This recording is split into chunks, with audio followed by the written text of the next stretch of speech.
ฟจอดตั้งแต่ทางเข้าบ้านแล้ว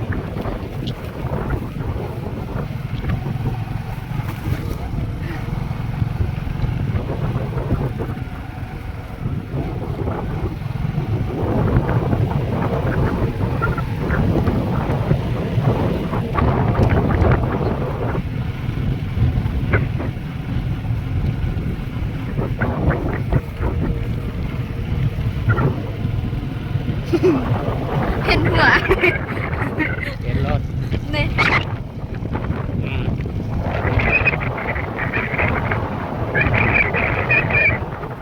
นาทีเด้อได้ตามสั่งเลยนะเอาตามสั่งเลยนะมื้อนี้นะถามว่ายูทูบเบอร์ว่าจะเลี้ยง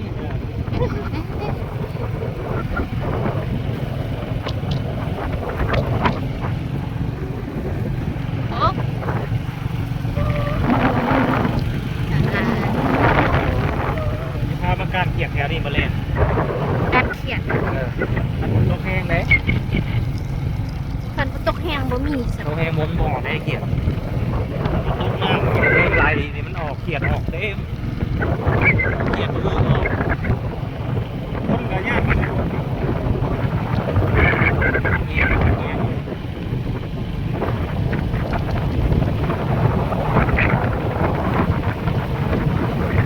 ต้องไฟกับขี่รถเด้ตะโค้งแล้วก็โค้ง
บ้านเขาตะพุดมาเห็นหน้าแสงเด็กมีน้ำทั้งบ้านเขาก็จะเข้ามาอยู่แต่ว่ามันเก็บกัน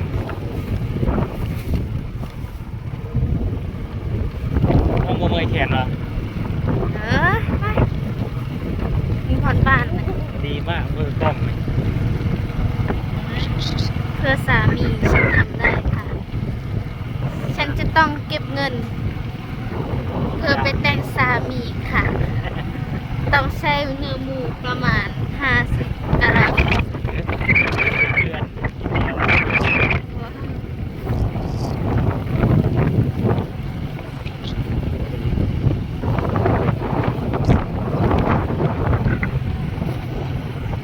คนสิตกนะตกเลย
กล่องอันนี้คิดตัวกล่องอันนี้เบิ่งฝ้าโตมันสีขาวอันนั้นมันบ่แม่นสีชมพูอันนี้มันออกสีชมพูเด้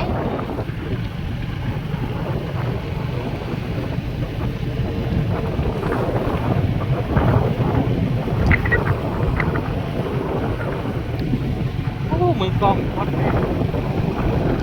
อ้าวก็สีก็ยังทน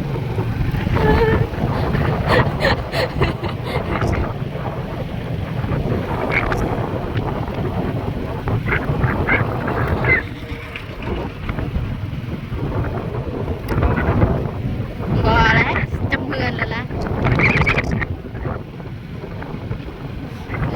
สิลงรถนะสิถ่ายให้เบิ่งได้ไปซื้อหยังมามื้อนี้นะ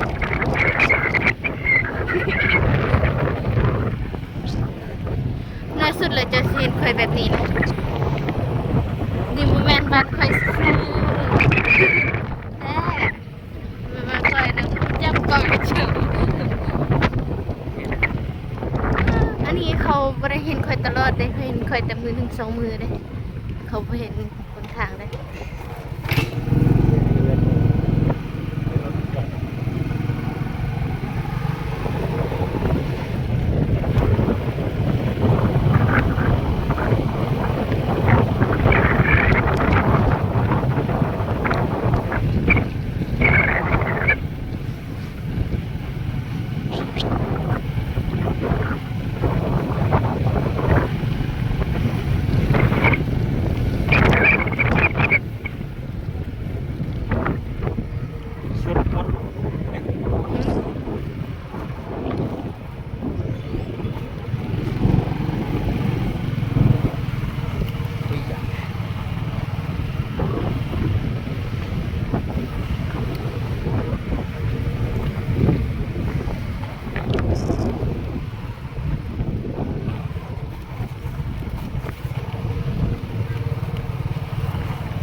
นี่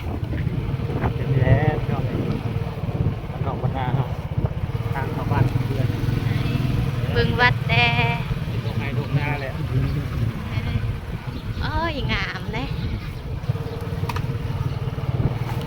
เมื่อกี้ขึ้นไปนอนอยู่เพิ่งต้นโพนี่หลายร้อยปีเลยดิ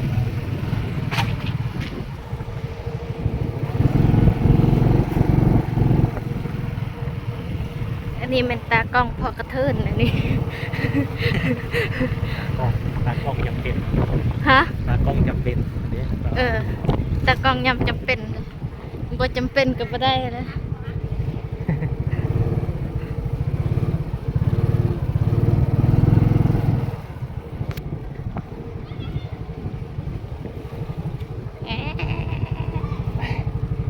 เขาเทือนแล้ว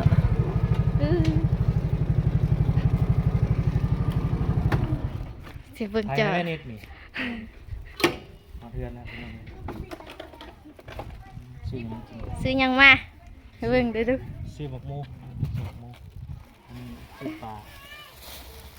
สองเซียนพี่น้องเลยนี่ปลานี่โลละ70 เอาละเด้อยังพอเถอะวะ โอเค